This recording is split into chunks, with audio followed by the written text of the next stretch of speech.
Okay then, Helldivers, we are back. We have got a lot to talk about today as our beloved CEO, Mr. Shams Jorjani, has taken to the Discord yet again to answer your questions with regards to new content, new crossovers, and new games after the CCO's announcement of sabbatical just yesterday. There is a lot going on inside of this game right now, and we've also had a post come up from you guys on our Discord, link in the description. 10,000 of you amazing players in there, and this is regards to the SFI, so it's definitely an interesting venture that we've got happening today.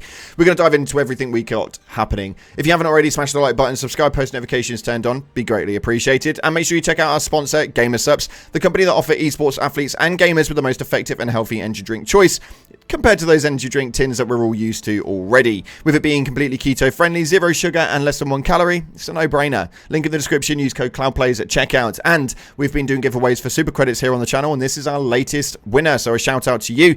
Make sure you hit me up on Discord and we'll get you your super credits. For those of you guys who still have missed out, don't worry, we're giving more away between now and the 1 year anniversary, so head down to the comment section. A purple, red and yellow love heart will enter you in, and we'll announce it in the next couple of days. That being said though, let's dive into the game and see what it is that's happening right now. So starting off, we have got the major order. It's got around a few hours remaining, and it seems to be a pretty much slam dunk.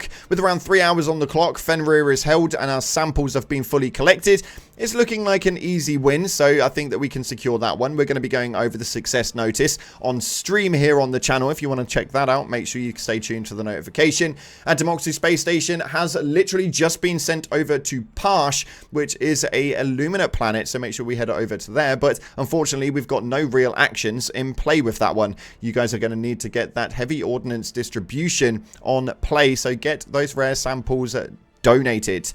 It seems like an easy day indeed, as you guys have got 100 enemies to kill with the autocannon as personal order, which is the easiest venture going to man. Now with those details out of the way, let's see what's going on in the back end and the news in Helldivers 2, as Shams Jorjani has had some, well, really interestingly teasing conversations just recently. Somebody stated right here, "Hi Shams, any teasers coming this week or next?" And Shams stated, "They'd have my head on a platter, a platter." Now, this one is interesting to me because I know full well that he loves having a play with words. And what comes on a platter? Calamari. What is calamari? Illuminate. What is Illuminate? It is managed democracy in a damn tin. So I would like to say that we could be seeing some leaks coming from the main push for teasers of Illuminate coming for the 1 year anniversary. But we'll have to wait and see. Not only that, but why would they have your head on a platter if nothing was coming? That's all I'm gonna say.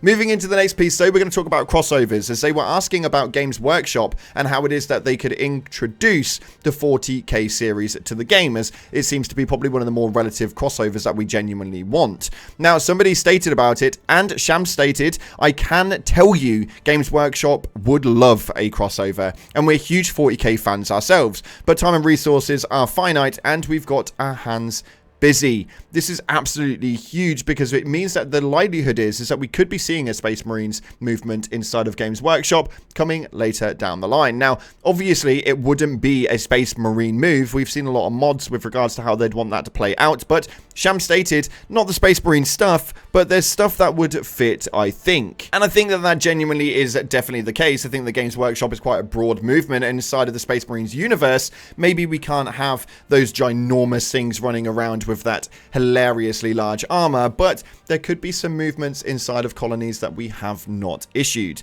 So we'll have to wait and see exactly how that one could pan out, and maybe we just see some Games Workshop moves coming into the game. But as of right now, we obviously have expansions going on from company-wide. This isn't just working along the basis of Arrowhead growing their platform overall and having the company actually expand. It seems that that's not what they actually want to do with the company. Somebody stated right here how they plan to manage the live service game and develop another at the same time.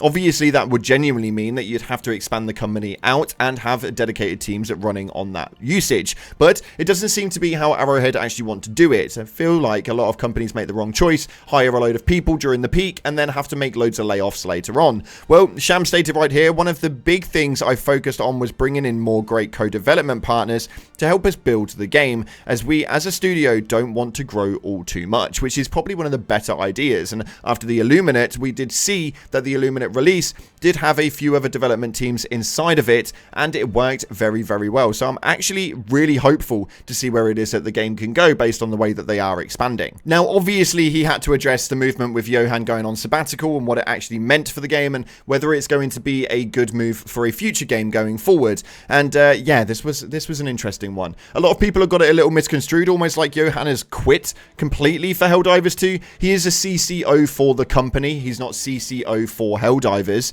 So being a CCO for Arrowhead would mean he would have to somewhat oversee quite a lot of the projects happening inside of the overall company. So he may well still be dabbling in some of the creative for Helldivers 2, but will not be so prominent. Sham stated right here that Johan is just on an extended vacation. He's never been on a proper vacation since the company was founded. We get 6 weeks vacation per year. Most Swedes take 4 off in the summer. He's never done that. He's got like 65 days saved up or something. He's just beat. When he's back, he'll be the grandfather and sounding board for Helldivers and get going with a new project in due time. I don't want to diminish Johan's light. He's amazing for Helldivers, but we have other amazing senior designers. Emil England, also co-founder, has been instrumental in giving Arrowhead Games their voice. He's recently been on paternity leave and is returning more as well. So it's going to be an interesting venture for Johan, and seeing how he's going to be able to stem that time will be very, very intriguing indeed. But we are obviously talking about new games, and is it going to be a new IP or just a new iteration for Helldivers 3? Well, we'll have to wait and see, but actually the way that the timescaling works seems to be quite impressive. As Sham stated right here, I can't tell you what the next game is, but you'll like it. Now, is that because we already like Helldivers 2? And this is going to be a Helldivers 3. We're going to be reading between the lines with that one, that is for damn sure, as we may well be seeing a future movement inside of Helldivers on a completely different engine. As somebody stated right here, ask Guerrilla Games nicely for the Decima engine, and Sham stated, we talked to them about it, but Helldivers is on this engine. Next game, we'll see. So we could be seeing absolutely anything from the Helldivers franchise, and maybe even Helldivers on an Unreal engine, as we have seen that inside of some job postings previously, that they need to have knowledge on the Unreal platform. Not only that, but if we look at previous history, it was around a year and a half in from Helldivers 1's release that they started working on Helldivers 2, and we're getting to that time point. By the time that Johan gets back off sabbatical, we'll be about a year and a half into Helldivers 2 Lifeline. I'd like to say that it's pretty much safe that Helldivers 3 may well be in the works for the next 5 years or so. We'll see exactly how it plays out, but eventually that's going to be a long game to wait on. Now, we are going to be talking about something very interesting, as somebody posted something to me, and I don't know how much weight it actually holds, so please make sure that you take this with a pinch of salt. This one was a very interesting one because somebody was talking inside of a chat somewhere. Now, obviously, reliable sources are what reliable sources are, and unfortunately, we have to really kind of like keep our eyes and mind open with this one because it could be absolute waffle. But this got a lot of traction online, as it stated, I have a warning from a very valuable and reliable source that the worst of the war is coming soon. For their protection, I will redact the name, but be assured I trust him with my life, so be. So the Great High Commander asked that there was a spot if they want. And it states, see, I really want to, however, in preparation for what I've dubbed the Galactic Calamity, I have been ordered to stand down unless it's an emergency. I need to be ready at all times to dive, and recreationally diving may hinder my awareness afterwards. Pay attention to the SFI. That's all I can help now. So it's an interesting one, as I think that the SFI is going to be quite a big input inside of the game, especially moving forward towards the 1 year anniversary. We wanting to see some change, and in today's live stream we are going to be watching a video which breaks down exactly what's going on with the SFI and the details behind it. We may well put that up as an upload or a bit of added extra content, so make sure you stay tuned to it. But if you want to see what's happening with that, make sure you turn up to the live stream later today. It's going to be an interesting venture for sure. And moving into your top comments, as you guys had a lot to say with regards to Johan and his sabbatical announcement, and it was actually quite heartwarming to see your guys' responses. And we as content creators do know that Mr. Johan Peterstead likes to jump around videos and take a look through comment sections of Reddits and stuff like that, so let it be known that he's definitely seen a lot of your messages. This one right here states, everyone getting so worried and worked up about the CCO going on sabbatical. The poor guy said he's been working on Helldivers since 2013, almost non-stop. Everyone deserves a vacation. It's not like he's going anywhere forever, and he's still be available if anything catastrophic happens. 100%, man. Some people just got to be able to rest. You need to be able to make that respite and actually balance life a little bit. Somebody else stated right here, I think Peter said stepping away because he's overworked should remind us of what we as players are demanding of them. We expect them to work 24/7, working their life away, ignoring their private life, and we still complain and it's not being enough.